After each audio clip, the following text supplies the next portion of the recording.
this? It's got white crusties. I think that's mold. I think that's mold or corrosion. Oh, gross. Yeah, this was definitely stored in a basement. Oh, gross. Yeah, this is most certainly mold.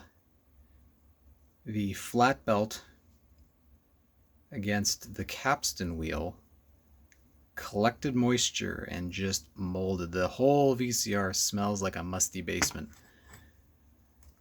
Well, I guess that explains why he said it wouldn't play tapes, but it would fast forward or rewind. The belt was completely seized. All right, that belt seems okay. It's all cleaned up. Don't know how easy this is going to be to see, but this pulley is completely seized up. I thought the belt was bad, but this guy just needs to have the grease replaced. It's dried right up. Okay, I got it playing.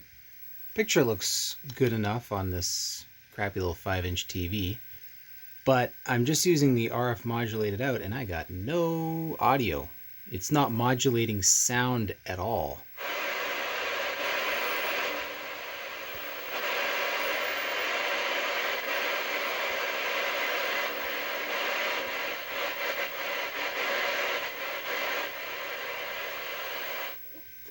Also, if you'll see, I think the capstan servo is not locking. It's going in and out, so that might need a little twiddling. I'm going to try using the composite line out, see if that works. Huh! That is the direct line out here. Huh! So listen, this is the direct line out. I think I know what that is. Where are my switches?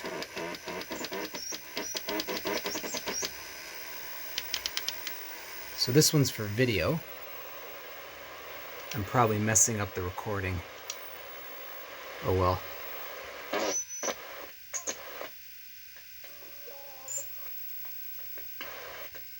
You can hear it. Let's see.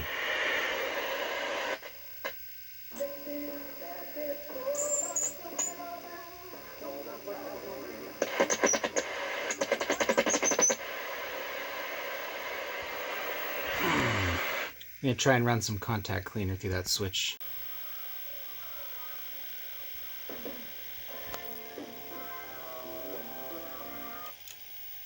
Okay, I feel dumb. The way those record play switches, the video and audio ones, work is they do end-to-end pass-through as a default, which means they're in record mode. So by pushing it in, once I contact cleaned it, pushing it in gave me the audio. Or sorry, the audio does that. The video is the opposite for record. I don't know, that's different than what I'm used to on the VHS side, but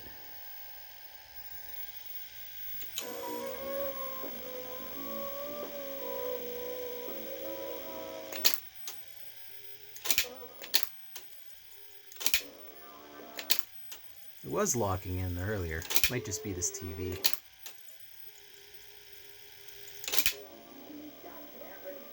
Let's try rewind. I don't think rewinds work. Yeah, rewind ain't doing shit.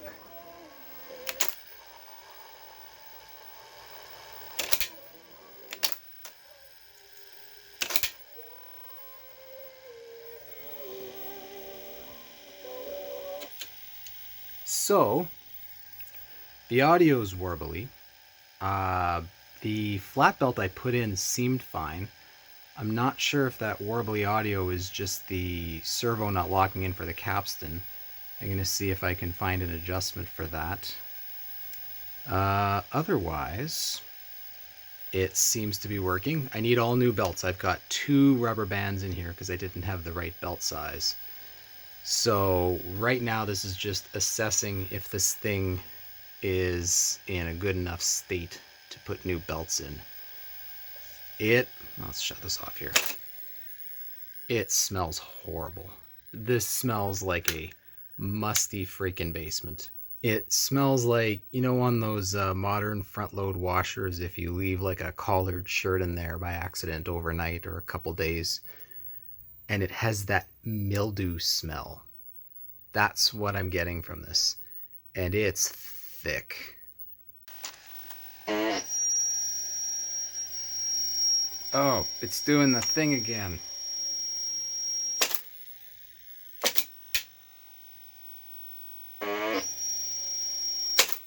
Yeah, that switch might need some more cleaning.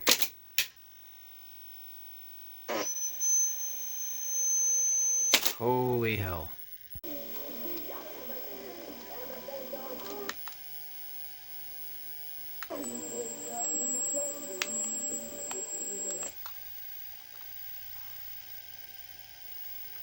Well, the special effects remote seems to be working. Bring it down to there, and I can just go frame by frame. I'm assuming this is a beta 3 recording. And then we've got the fast forward rewind that doesn't seem to be locking in anymore. But then what I can do, so I can go maximum speed, or I can bring the speed down. Very hard to do one-handed. So there's slow. Increase it a little bit. I wonder what that video sync problem is. See, that's at the slowest speed. I wonder what the... So we got maximum speed here. What's that? Oh! It actually goes into full fast forward and rewind. Cool. And we can go out of there. Oh no, let's go back in. Whew. Well, I mean, initial assessment, it seems to be sort of working. This remote's cool. I do like that.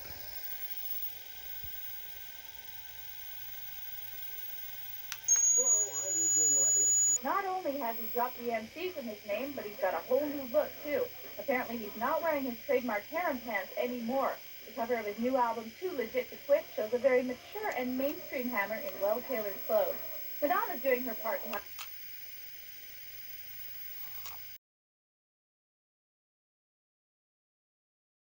Ooh, man. The musty smell of this is very strong. I'm sitting a little bit back. I picked up this Sony Betamax VCR. I think it's from around 1980 or 81. It's a SL-5800. Came in box with the manual, with the remote, and I was able to sort of get it working. I'll show some snippets of it that I recorded, and it works okay, but all the rubber in it is pretty well worn. So, you know, it doesn't always pull the tape all the way back into the cartridge before it ejects, and the playback speed wavers just enough for tracking to move up and down. And I believe new belts should solve that. So I ordered this all the way from Australia. And I think this might just do it. Let's see if I got the right kit. So on the underside here, we've got 3 belts. The capstan belt. Now I can't remember, I think this was a used belt or like one of those cheap Amazon ones on here. This one was completely just crusted on. It was pretty nasty. So I had to clean all these surfaces off. And it could also be that I maybe didn't clean this as much as it needed. We'll see. Then there are 2 belts here to drive the reel table. I believe Sony calls this, no, this is before the pendulum gear.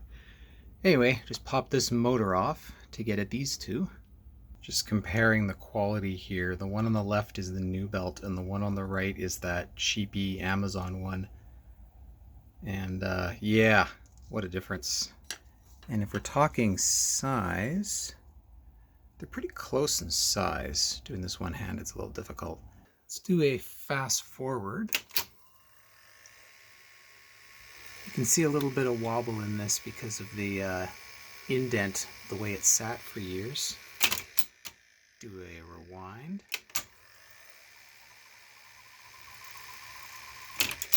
And do a play.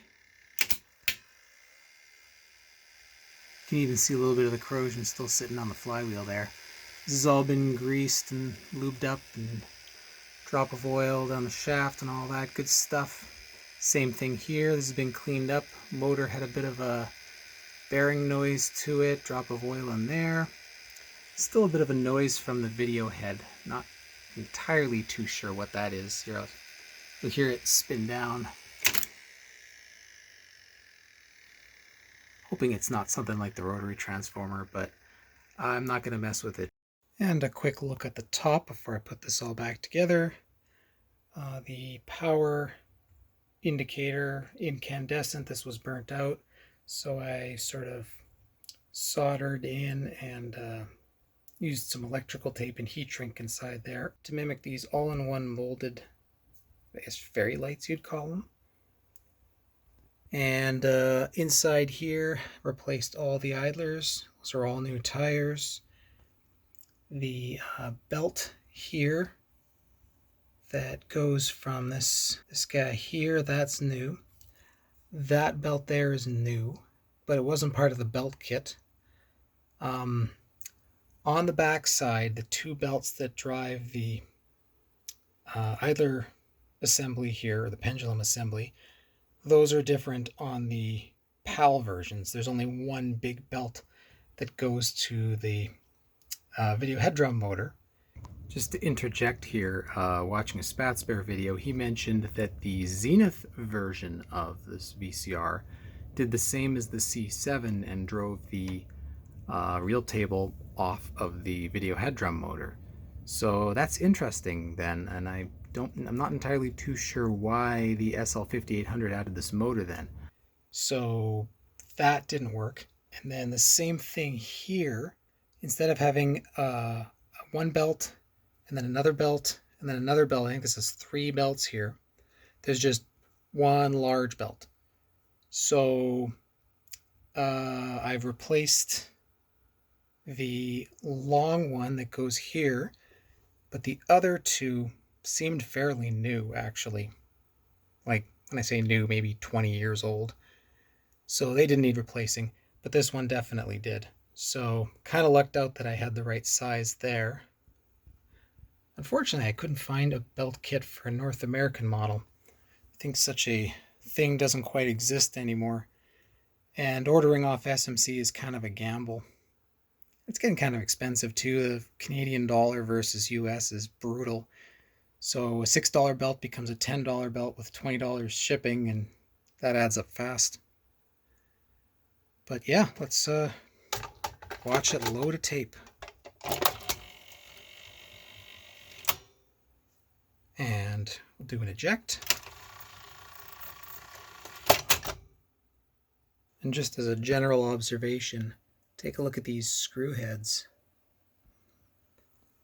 So this has definitely seen service in its life, probably multiple times. There was some screws missing in different areas, one on the circuit board underside. If I recall correctly, these two here were missing. I've placed it all back as best as it was before. And talking about screws, think about the manufacturing costs for Sony to decide and say, we're going to use these custom long screws all along the top. These go through the top cover panel down all the way through these long holes to mount to the bottom and sandwich the whole VCR together. I mean, I'm sure it made for a very durable design, but man, that's added cost. And all the screws that mount the top cover are like this. Also, this is busted off. This is the piece that goes in here, I believe like that, under this little door flap right here. And I guarantee what happened is when someone was servicing this, they forgot about this screw and were wrenching on it trying to pull this cover off not realizing there was another screw behind the door and broke it. So I got to epoxy that back in.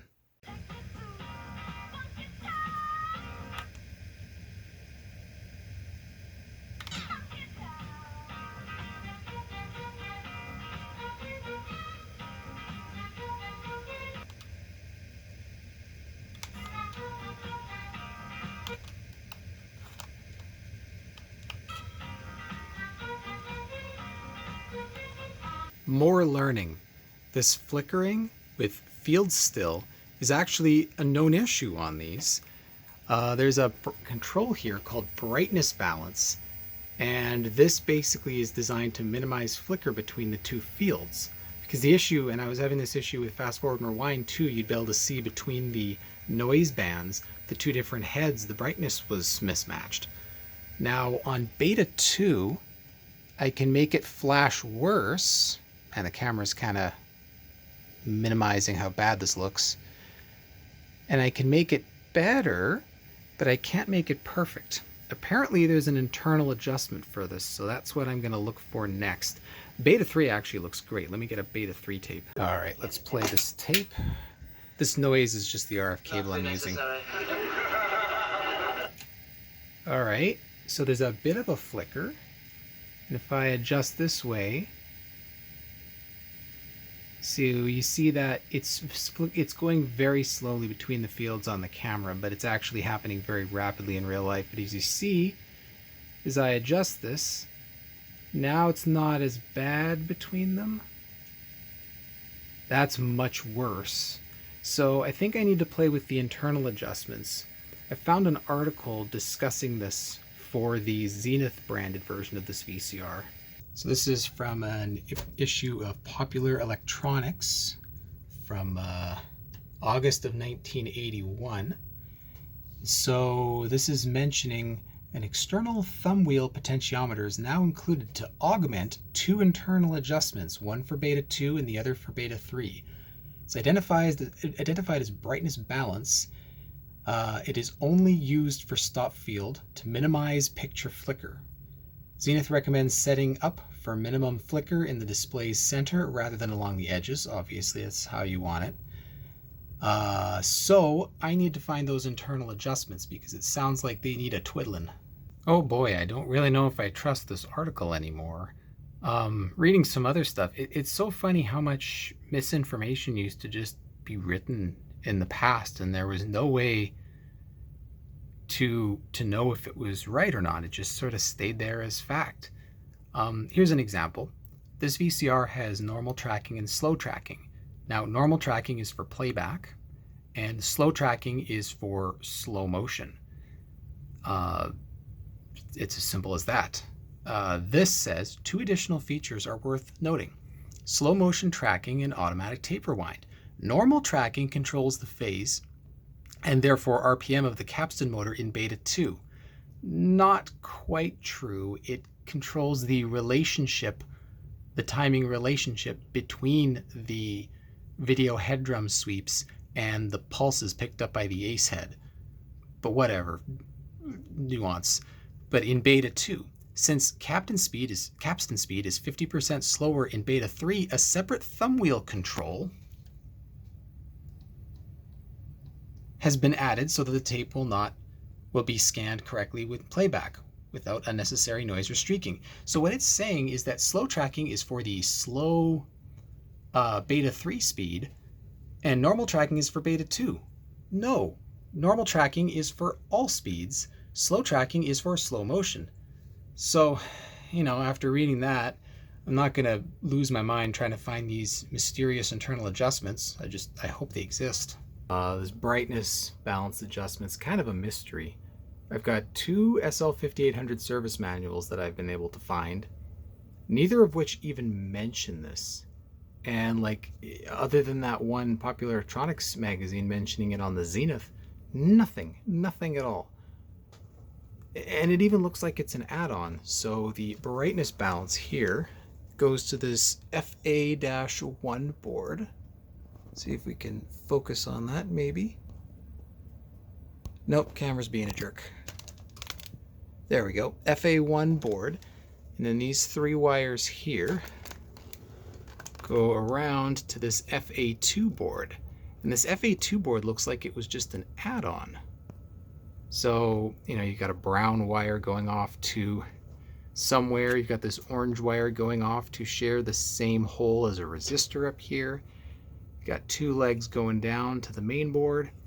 So this was an add-on. This was to deal with an issue, an unforeseen issue, probably what I'm seeing with the flicker on the special effects mode, so the customer could tweak this. But what I don't understand is which adjustments are internal. There is a Y1 and Y2 adjustment, which I'm thinking might be that, because that's your luma, your essentially brightness of the signal. But I want to do a little bit more reading before I start touching anything in here, because I could cause more problems than I could solve. Screw it, I did it anyway. You'll notice that, you see that little line swiping out there, that's going between the two fields, that they're relatively balanced. And now I'm going to adjust the brightness balance to one side, you see the flicker, and to the other side you'll see the flicker. But I've centered it. So, it was the Y level adjustment on this CR9 board. I just marked where they were and gave them a twiddle. There's RV1 or RV401 here and RV402 here. This is for beta 2 and this is for beta 3 for the luma levels in special effects, it would seem. So what I've done is I've adjusted both of those with some tapes so that this brightness balance is in the center. Now they're super sensitive to adjust, so just a tiny bit makes a difference, but I brought it in so that this adjustment is now as good as it can get centered. There's still a bit of flicker, but it's more of the picture kind of bouncing between the two fields. More of a boom, boom, boom, boom, boom than the brightness. Let me grab a beta 3 tape now. Beta 3 recording.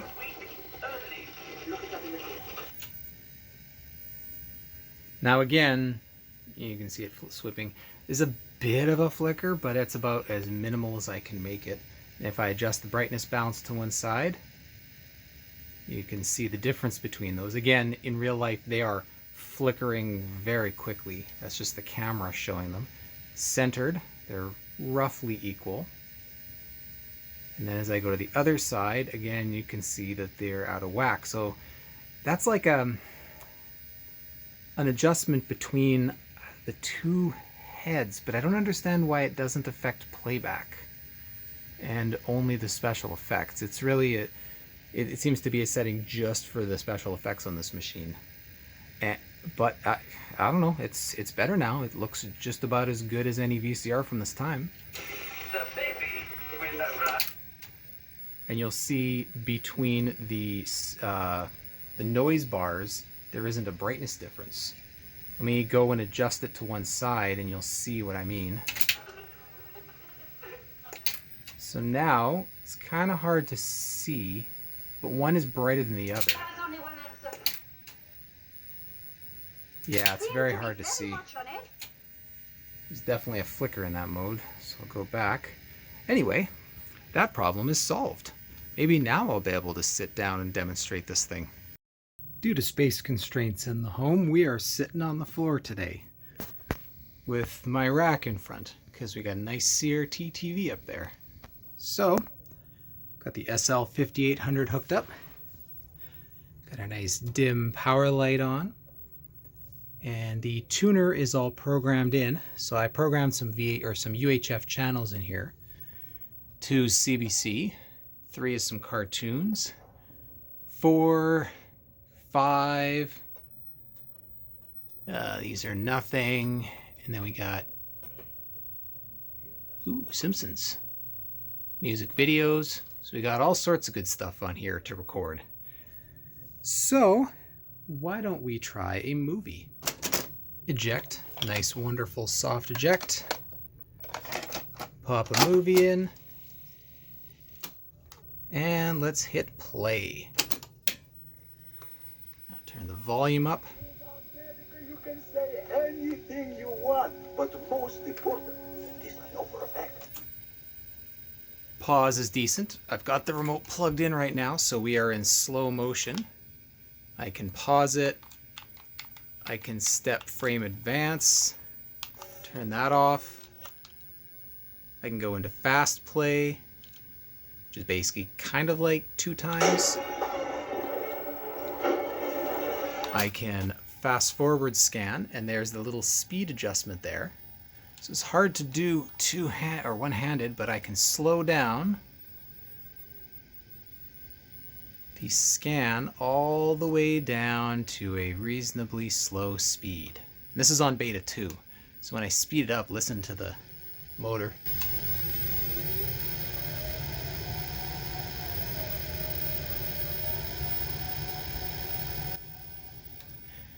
And then if I turn it all the way, now it's doing actual fast forward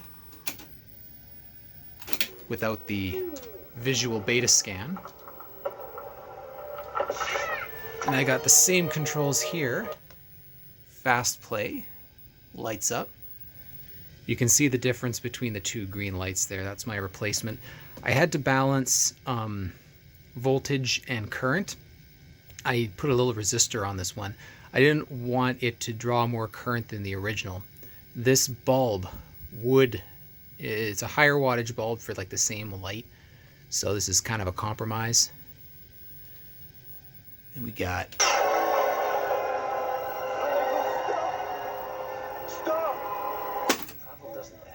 Awesome. Taking a look here. Oh, this is one of those weird floor videos where we record on the floor like it's 15 years ago. So we've got the counter here, reset button. Now, Spatzbear did a video on the Zenith version. I think it was the 9750? I think it was the 9750. And it had a separate index switch to the memory counter switch. This one does it all in one. So you can either have counter memory where it'll stop at 0, off, or you can have indexing turned on. So the way indexing works is every time it records, it leaves a mark. And when you fast forward or rewind, it'll be looking for that mark and will stop at the index mark. So if you have multiple programs recorded on a tape, you can just fast forward, turn index on, it'll go to your next program. Beta was able to do this as early as this machine, like this 1980, I believe, 80, 81, because they always had the tape threaded. That's why Beta was able to do a real-time counter before VHS. There was downsides to having the tape loaded all the time, but there were some advantages, and that indexing is one of them.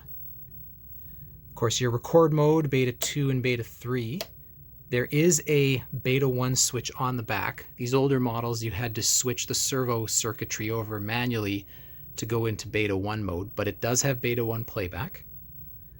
Program select, that's the RF modulator, pretty straightforward. Tuner, pop this open. Standard varactor diode tuner. So each preset has a letter, you can see A, B, C there. And so there's a corresponding thumb wheel and a switch. So the switch will go between bands. You have VHF low red, VHF high, which is yellow, and UHF, which is blue. Notice this doesn't go into any of the lettered bands for cable TV. This is too early for that, so it's just broadcast channels. Nice green. This is kind of the opposite of the Zenith that I have, where in this case, the 2 is cut out. So the 2 lights up. On the Zeniths, the square is lit up and the 2 is actually opaque. So you have a black 2 on a green square. It's backlit. A little bit easier to see which channel is selected when you do that, but this looks nicer in my opinion. And moving over here, you know, I never looked if the pause LED works. Oh, good.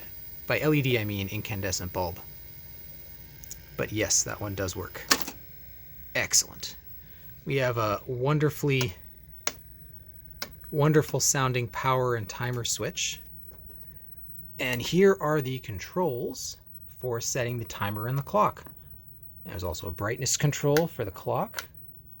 Nice bright VFD. This VFD is in excellent shape. There's instructions for programming it. And all these buttons do work. I did set the clock the other day. I don't know if I can get my finger into that little indent. It's meant to use a pen. 1 second. All right, I'll use an unused WD-40 straw. Push that in, and then I can adjust the time. 10s, 1s, and then I'll make it Thursday. It's not Thursday, but that's what I was able to touch. And these are kind of fun. The way they flash is I think it's the first 30 seconds, the top flashes, and the bottom 30 seconds, the bottom dot in the colon flashes. Weird Sony thing. We'll see if we can catch it flashing the bottom one later.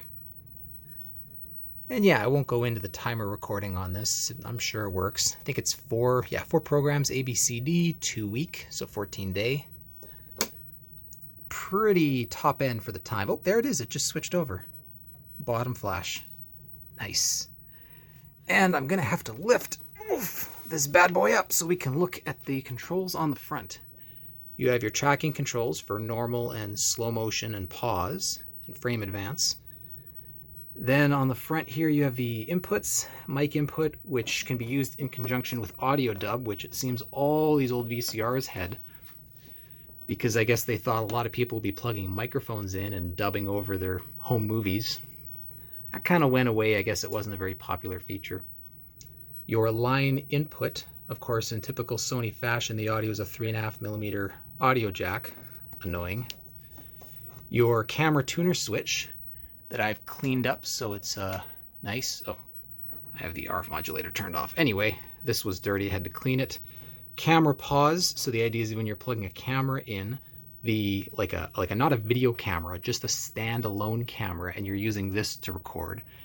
So let's say it's Christmas time and you have just a handheld camera. And this is before camcorders with built-in VCRs were a thing. So you had a camera, but you had to plug it into either a portable, convertible VCR that you'd carry around on a shoulder strap, or you would just use it in your house and with a long cable and plug it into your VCR. If you're in the living room recording Christmas, the VCR is just nearby, you use that. And there'd be a pause switch on the camera, so you could physically pause between moments remotely when you're holding the camera. So a lot of older VCRs will have this little camera pause input, and that's what it's for. The big funky remote connector, where this complicated remote that I can't grab is, and then something called brightness balance. And I was talking about that earlier in the video, and I swear in Spatsbear's video, his didn't even have this control. And the service manual I have doesn't even mention it. This feels like it was an afterthought added maybe to a later revision of the SL-5800, or added to this machine before it got sent out to customers, like a last-minute design revision. Very weird, but I've already demonstrated it. I'll demonstrate it again when we go through all this. Let's take a look at the back. It's so dark down here, I turned on the flash. Ooh, that's bright. There we go. So your back's pretty straightforward. You've got your AV out. Again, your audio is a 3.5mm headphone jack. UHF, antenna in, antenna out, it's pass through, and then your VHF antenna in and out, pass through plus RF modulator. Your RF unit switch between 3 and 4, and it's like recessed back there. You got to use a screwdriver to change it. Vertical lock, which is used to prevent like vertical jitter when you're using the special effects. Down here is a PCM switch. So I've mentioned it before, lots of videos have mentioned it before, but you could get adapters that would use the video portion on these VCRs. Now I can't get that back on. Whatever. To record PCM audio, which is a form of digital audio. Because the video had such high bandwidth, you could record essentially CD quality audio into the video section. But the problem is these have something called a dropout compensator. Basically, if you have little video dropouts, those little lines, there's a compensator that will kind of smooth them out. It'll carry over neighboring information to make them invisible to the naked eye. But that can wreak havoc on digital audio. You don't want the error correction happening in the VCR because this is meant for video.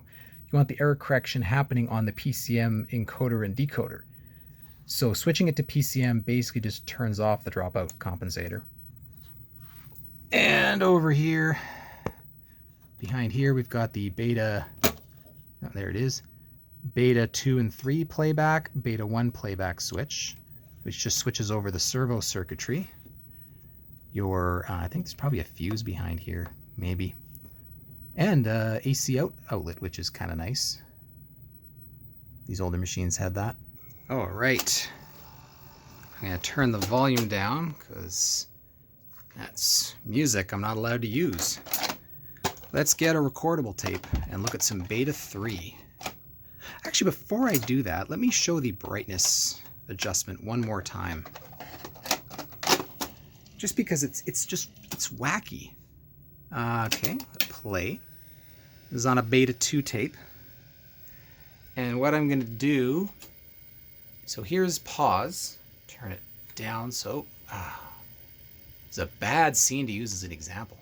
All right, so right now the picture's fairly stable. Now if I adjust this brightness balance to one side, you see it starts to flicker. And then in the center, it's reasonably calm. Same thing to the other side. You can also notice a little bit of peeling at the top. That comes and goes. It's an old machine. I'm sure there's lots of alignment and stuff it needs. But at least it's not pulsing like seizure-inducing pulsing. So let's grab a beta 3 tape and I'll demonstrate the playback on that.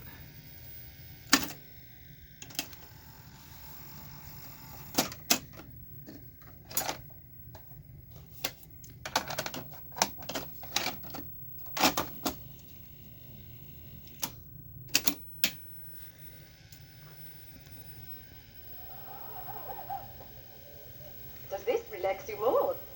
No. Overall, it works quite decently. Yeah, again, a little bit of But I'm enjoying. a little bit of peeling, a little bit of flag pulling at the top there. I'm sure there's some head switching issues, adjustments that could be tweaked.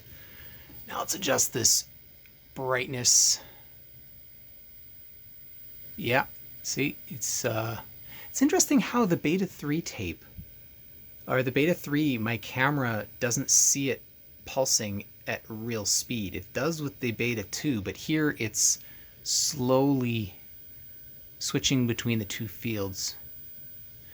See if I can make it show the real deal. No. Weird. Anyway, it's flickering. You can just see the two variations. But again, dead center.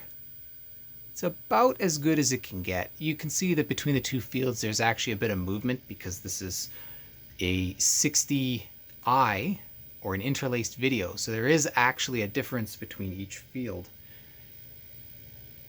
And as I move up here, so now I'm in slow motion, and because this wasn't recorded on this machine, I can probably go in and adjust the slow tracking. There we go. Nice and clean. And if I go back to the center, you'll see a little bit of tracking noise shows up on the bottom there.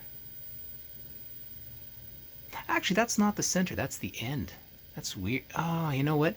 The little notched indent is at the beginning of the control for slow tracking, not in the middle like regular tracking. That's different. Or not, I don't know. Let's try recording some stuff. Turn you down. So I probably can't record any of this stuff. What's on the Siebes? Is that commercials? Ah, no, it's actual content. Let me wait until there's something that I can record safely. Definitely not hockey. Oh God, not hockey. And I'm risking it enough with Simpsons. One moment. Screw it, let's record. So right now I'm on beta 3 and I'm recording some old music videos. Of course, this music video is pretty muffled, so it's probably not the best example of audio quality. But I believe the nice thing about having these sort of tuners is I can just... Can I change the channel while it's recording? No, it actually locks me out. That's smart, but it's inconvenient for what I'm doing right now. What if I pause? Nice record light on there. Yeah, it lets me change when I'm paused. So now I'm on another channel, and I will unpause and record a little bit more. If I was smart, I would have set the counter, reset the counter, but next time, the next recording. Ooh, we can try out the index feature. So I'm going to record this for a bit. I wonder, pausing, I don't think pausing will lay down an index, because if you were cutting out commercials or things like that, you wouldn't want to fast forward to each segment of a program. You'd want to fast forward to each program. So we'll see if that pause triggers the index or not. So I've recorded for a little bit here. I'm going to hit stop. And then I'm going to switch the speed to beta 2. And I'm going to go to... Well, that's a fuzzy channel. Yeah, let's record off the fuzzy channel. Let's see how it handles that. So I'm going to record again. And that was at about 12. No, just about 15. So I think it was around 10 was the other one. All right, recording's done. Let's go to memory counter, which will take me to before the recording, but it'll at least be a good example. Now this tape's a little sticky, and it rewinds real slowly. I don't think it's a problem with this machine. I think it's just these old tapes get a little stiff. Look at that struggle. I mean, it also could be the machine. Okay.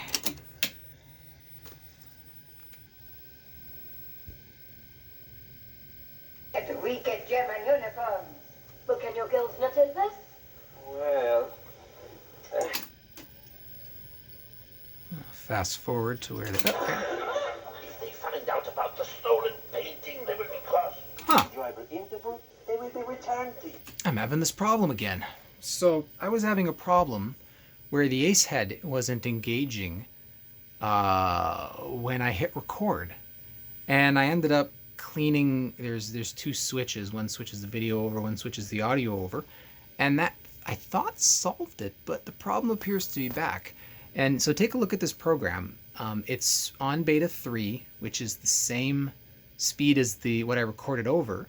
So the audio will be coming through from what I recorded on top of, and you'll see there's lots of chroma noise, lots of color, and that's because the full erase head is not engaging.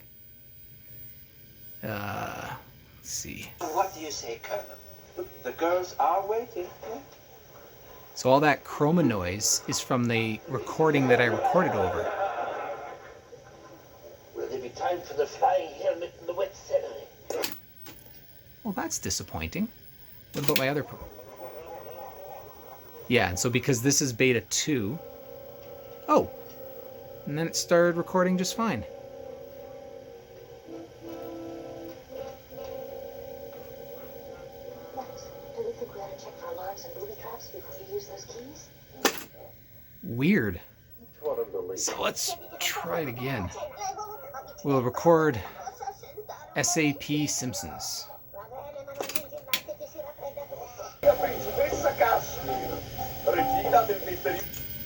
So that worked just fine. Again, I'm thinking it's a dirty switch. Some of the switches in this, some simple contact cleaner and, you know, working it in was not sufficient. They are really dirty. This thing was in a musty, gross basement. Anything that could grow mold in this did. I had to give it a good cleaning. So I think it's just a matter of cleaning those switches again. It's sort of working, but if it sits for a while, like if I don't record for a while, then it doesn't engage immediately. But now it's working just fine. Let's pick, oh, perfect. Commercials. So let's switch to beta 3 and hit record.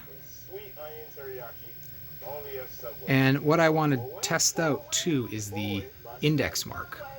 So I have index on because I already tried it out. It doesn't matter what position this switch is in. This is only for finding. For recording, it's always recording an index mark, whether you want it to or not. Okay. I think it's tradition here that I always record recycling commercials. That seems to be what most of them are now. Okay, so I'm gonna hit stop. I'm gonna go to index and hit rewind. There we go. So now when I hit play, it should go right to what I recorded.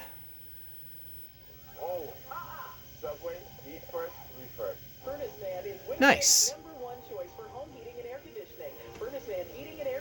Now you'll notice the audio is a little bit off. There's probably some bias and level adjustments that could use twiddling. It's not bad. And this is in beta 3 too, so this is the worst case scenario.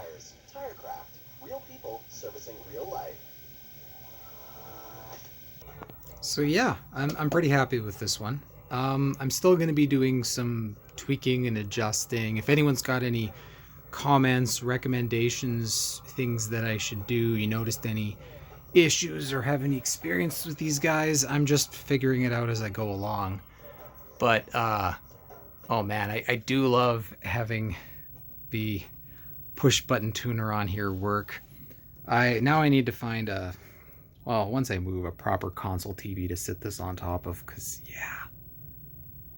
I actually did a video on I think it was the 9700, which I still have, which is the Zenith clone of the SL-5400, and I have an SL-5600 sitting in storage waiting to be worked on. In fact, I was just about to start working on it, and then I ran into this guy with the box and the manual and the remote, and I couldn't say no to this. So yeah, maybe in the future I'll tackle the SL-5600 and maybe learn something between the two of them. Anyway, thanks for watching. Bye. And of course, there's the manuals. Don't know if anyone's interested in taking a look here. It is kind of nice. Beautiful graphics, colors, going into detail of every little bit, including the brightness balance control, which is actually listed in this user manual. So this was changed in time, but I guess not the service manual. Standard connection information. It's all pretty normal. The little fingers on here, the diagrams, the details. I mean, this was a brand new device that you just didn't know what to do with. It's even got color images showing like tracking distortion.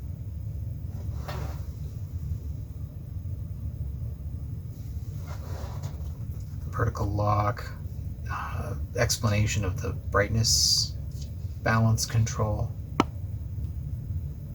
And just to reaffirm what I was saying earlier, normal tracking and slow motion tracking. If streaks appear in the playback of the tape, normal tracking. If noise appears in the pause, frame by frame, or slow motion, slow motion tracking. So yeah, suck it, Popular Electronics.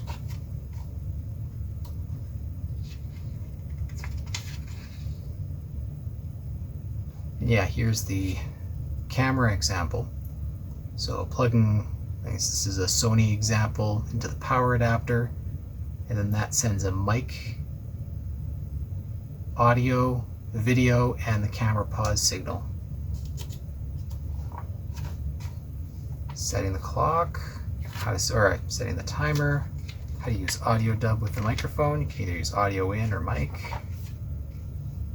Setting the clock. I feel like you would set the clock before you set the timer. Oh, there it is. Set the timer. December 1980. How to watch television when the recorder is connected. This was all new. Pop in the little number inserts that were provided. Yeah, how to tune your